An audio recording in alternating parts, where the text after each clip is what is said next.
भाजपाच्या माजी स्थायी समिती सभापती सोनल शिंदे यांच्या 16 वर्षीय विराज सोनल शिंदे या मुलाने सायंकाळच्या सुमारास स्नेहनगरमधील राहत्या घरातच आत्महत्या केल्याची घटना समोर आली आहे। या घटनेने धुळ्यात एकच खळबळ उडाली आहे।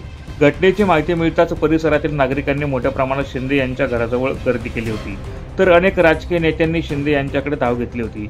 विराज हा धुळ्यातल्या प्रख्यात SVKM या शिक्षण संस्थेत इयत्ता 10वीच्या वर्गाचे शिक्षण घेत असल्याची माहिती देखील समोर आली आहे। मात्र त्याने आत्महत्या का केली हे मात्र समजू शकले नाही। या प्रकरणी रात्री उशिरापर्यंत शहर पोलीस स्टेशन येथे गुन्ह्याची नोंद करण्यात आली आहे। ब्युरो रिपोर्ट, माझा महाराष्ट्र न्यूज, धुळे।